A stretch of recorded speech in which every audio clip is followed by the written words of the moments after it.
Maintenant que nous avons vu les données, on va pouvoir un petit peu s'amuser avec elles, et cela grâce aux expressions.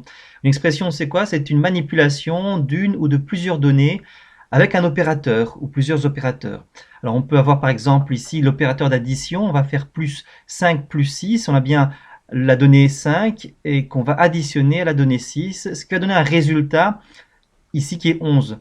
Donc l'opération qui est décrite ici, 5 plus 6, va être évaluée par le processeur, calculée pour donner un résultat.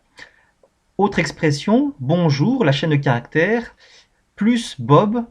On a une opération ici de concaténation, ce n'est pas le même plus, même s'il s'écrit de la même façon, c'est un opérateur pour fusionner les deux chaînes de caractères. Le résultat est donc bonjour Bob en une seule chaîne de caractères. Remarquez qu'il y avait un espace après le R, ce qui fait que le R ici n'est pas collé dans le résultat. Autre opération, autre expression, 12 plus grand que 45, c'est une comparaison, est-ce que 12 est plus grand que 45? Le résultat est évalué à false, 12 n'est pas plus grand que 45. Alors, il est aussi possible de combiner plusieurs types de données. Ici, par exemple, on a un nombre et une chaîne de caractères. Ce 6 n'est pas un nombre, c'est une représentation sous forme de chaîne de caractères. Donc, le résultat ne sera pas 11, mais 5, 6, la chaîne 5, 6. De même, si je prends la chaîne de caractères Fred, que je la multiplie par 2, mon résultat sera not a number, N-A-N, puisque je ne peux pas multiplier une chaîne par un nombre, donc le résultat ici n'est ni une chaîne de caractères, mais un nombre, le nombre not a number, qui est un nombre spécial. 2 plus true, j'additionne à un nombre un booléen. Eh bien, le résultat est 3, puisque true va être transformé en 1, on dit qu'il va être converti, alors que 2 plus false donne 2, false est converti en 0, absence de valeur, donc 2 plus 0, résultat 2. Donc vous voyez ici qu'on a combiné donc des types différents en faisant des opérations qui vont être quand même évaluées, mais en un seul type résultant, un seul type final. On n'aura pas un mélange, une fusion des deux types, non, non, non. On a, même dans ce cas-ci, on a un seul type de données, une chaîne de caractères, du fait donc de la conversion de ce 5 en une chaîne de caractères 5, et la concaténation 5-6 a donné le résultat chaîne de caractères 5-6. Ici, ce qui s'est passé, c'est que Fred n'étant pas un nombre, eh bien l'opération ici a donné lieu à une conversion en not a number, résultant final. Alors, ce qui va être important du coup quand on travaille avec les expressions, c'est bien sûr d'utiliser des bons opérateurs. Mais avant, voyons un petit peu l'expression ternaire. Ici, on a une expression qui se passe en 3 parties. Condition, point d'interrogation, valeur si vrai, 2 points, valeur si faux. On va poser une question, par exemple, est-ce que la réponse est égale 7? Si oui, gagné, sinon, perdu. Donc ça veut dire que le résultat final de toute cette phrase, de toute cette expression, ce sera soit de gagné, soit de perdu. Autre exemple, est-ce que l'âge est plus grand ou égal à 18? Et est-ce qu'il est membre? Si oui, bienvenue, sinon, accès interdit. De même, tout dépendra de la réponse à cette question, true ou false, vrai ou faux. Autre exemple ici, la quantité est-elle plus grande ou égale à 5? Si oui, le prix sera multiplié par 0,95, sinon, le prix ne sera pas transformé. Et tout ça va être stocké dans le prix. Je passe un petit peu les autres exemples. Donc, ce qui est important à savoir quand on utilise l'expression, c'est qu'on va devoir utiliser des opérateurs pour faire ces opérations. L'addition, par exemple, entre deux nombres, la soustraction, la multiplication, la division, et encore le modulo, qui est le reste de la division entière, ou encore exposant, 2 fois étoile, ici 2 fois astérisque. Il y a des opérateurs unaires qui ne fonctionnent que sur une seule valeur. La négation, par exemple, moins 5, eh bien l'opération, c'est juste sur une seule valeur. L'incrémentation plus plus et la décrémentation moins moins, elles fonctionnent sur des variables dont on parlera plus tard. Les affectations, même chose avec les variables, on va affecter des valeurs à une variable en ajoutant ou en soustrayant, ou multipliant, divisant à la variable initiale. Ceci, on verra également avec les variables. Exemple, total reçoit moins égale remise. Message reçoit plus égale suite du message. Les opérations de comparaison, l'égalité, double signe égal, la différence, exclamation égale, supériorité supérieure à, plus grand ou égal, plus petit ou égal, plus petit, identique, non identique. Donc, tous des opérateurs pour comparer des valeurs Petit point d'exclamation ici sur le identique et non identique. On va comparer à la fois la valeur et le type. Est-ce qu'il s'agit bien du même type de données, des nombres, ou des chaînes de caractères, ou des booléens.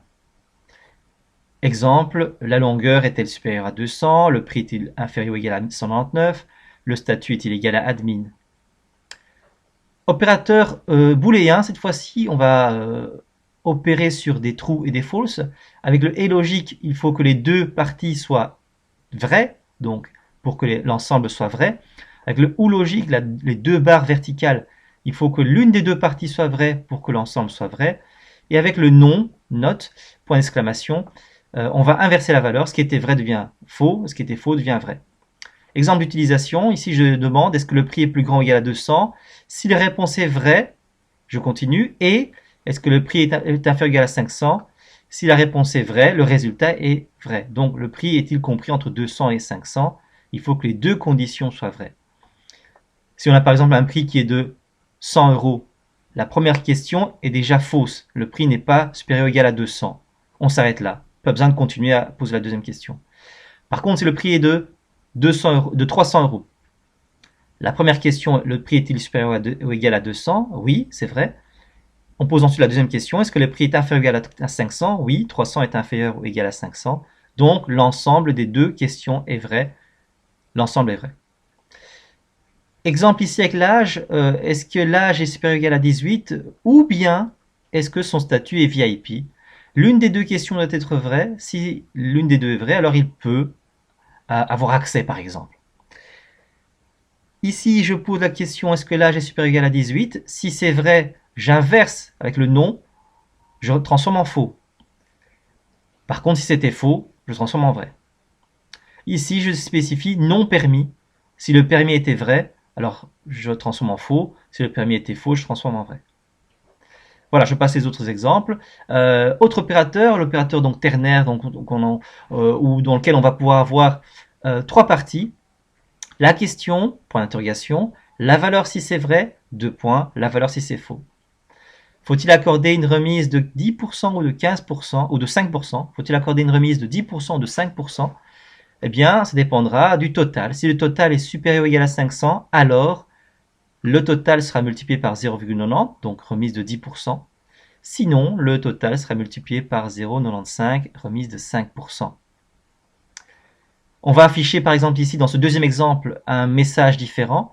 Si la vitesse est inférieure ou égale à 50, alors on affichera, grâce à alerte, on affichera bonne route. Sinon, grâce à alerte, on affichera trop rapide. Enfin, sachez qu'il existe également les opérateurs binaires qui fonctionnent donc bit à bit, mais ceux-là seront de très peu d'utilité pour nous au début, donc on va éviter d'en parler, c'est facultatif. Vous pourrez revenir dessus beaucoup plus tard si vous avez besoin de les manipuler. Priorité des opérateurs. Les opérateurs, un petit peu comme la multiplication et l'addition, vous voyez, ont une priorité. Par exemple, la plus forte priorité, c'est les parenthèses qui servent de groupement. Les expressions, les parties qui sont entre parenthèses seront toujours faites avant les autres. Ensuite, vous avez le point, les crochets, l'opérateur new. Il y a toute une série d'opérateurs qui ont donc leur priorité. On va trouver par exemple ici la multiplication qui va être plus forte que l'addition et la soustraction, et plus forte que les comparateurs, plus grand que, plus petit que, etc. Voilà, l'opérateur qui est le plus faible, la virgule, c'est celui qui est évalué en tout dernier, qui est utilisé, qui est considéré en dernier. Voilà, c'est tout pour les expressions. Amusons-nous maintenant un petit peu avec tout ça dans la console. Donc on va s'amuser avec par exemple des nombres. 12 moins 5. On a déjà le résultat intermédiaire qui est là, fois 8. Voilà. Et on a ici moins 5 fois 8 qui a été évalué avant 12. Donc on a bien eu 40, 12 moins 40, qui a donc donné moins 28. C'est ça qui fait qu'on a moins 28. Alors si par contre j'avais écrit 12 moins, entre parenthèses, 12 fois 5, 12 moins 5, entre parenthèses, fois 8, À ce moment-là, on a 56, parce qu'il fera d'abord 12 moins 5, 7, 7 fois 8, 56. Donc on voit que les parenthèses permettent ici de donner une préséance sur cette opération-là avant cette opération-là. Amusons-nous maintenant peut-être avec les chaînes de caractères. Donc, salut plus Marc. On obtient salut Marc en un seul mot collé. Alors que si je fais ici flèche vers le haut, je récupère mon expression, je viens ajouter un petit espace ici. Vous voyez que l'espace, j'en mets même plusieurs, tous les espaces ici sont présents dans la chaîne résultante. J'aurais pu, à contrario, mettre également l'espace ici, hein, du côté de Marc. Et même chose, les espaces que j'ai écrits dans cette chaîne-là sont présents dans la chaîne résultante. Ou encore, hein, j'aurais aussi pu faire salut plus espace plus Marc. Voilà une autre possibilité, concaténer un espace entre les deux chaînes de caractères. Les nombres peuvent être comparés. 45 est-il plus grand que 3? C'est vrai. 3 est-il plus petit que 1? Je disais 3 est-il plus petit que 1? C'est faux.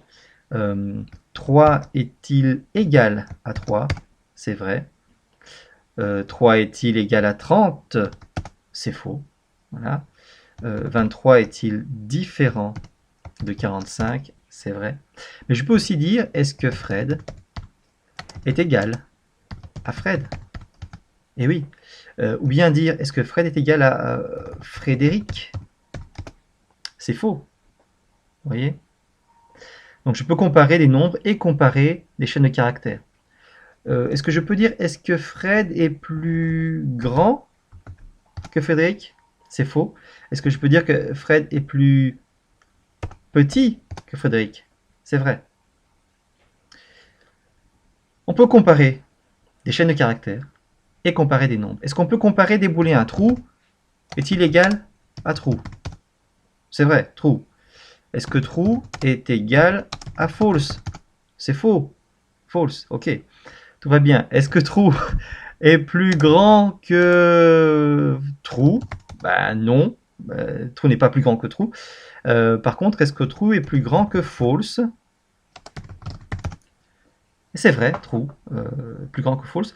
Est-ce que false est plus grand que true? C'est false. À quoi ça sert? À rien. À rien du tout. C'est pour s'amuser. Donc on peut faire ce genre d'expression. On peut également faire des choses comme ceci. 56 plus Bob. Résultat, 56 Bob. Ici, il a donc converti ce 56 en chaîne de caractères 56 et il l'a concaténé avec Bob. Donc attention, si je fais par exemple 12 plus la chaîne 7, j'obtiens 127, alors que si je fais 12 plus 7, le nombre, j'obtiens 19. Vous voyez la différence? Ici, on a addition, et là, on a concaténation. À cause des guillemets qui sont là, qui vont convertir ce 12-là en une chaîne de caractères également. Voilà pour l'utilisation des expressions. Peut-être la ternaire ici. Est-ce que 5 est plus grand que 3? Point d'interrogation. Si vrai, alors je dis grand. Sinon, je dis trou. Je dis petit, pardon. Voilà. 5 est plus grand que 3, donc le résultat est grand et pas petit. Mais si j'écris à la place, est-ce que 5 est plus grand que 30? Il me répond petit. Donc, comme 5 plus grand que 30 est faux, le résultat de tout ça, c'est la valeur qui est après les deux points. Dans ce cas-ci, 5 est plus grand que 3, donc le résultat, c'est la valeur qui est avant les deux points. Valeur si vrai, valeur si faux. On appelle ça une ternaire, première partie, deuxième partie, troisième partie, avec le point d'interrogation et les deux points comme opérateur entre toutes ces parties-là. Voilà un petit peu, amusez-vous avec les expressions, faites toutes sortes de combinaisons possibles pour vous familiariser et essayer de comprendre comment est-ce qu'elles se combinent et le genre de résultat que ça donne. Un dernier petit exemple, si je fais 12 fois Fred, ben, résultat, il me semble que ça va aller comme ceci, voilà, not a number, je ne peux pas multiplier un nombre avec une chaîne de caractères, j'obtiens donc cette valeur-là, ce qui est donc intéressant aussi à tester. Amusez-vous bien.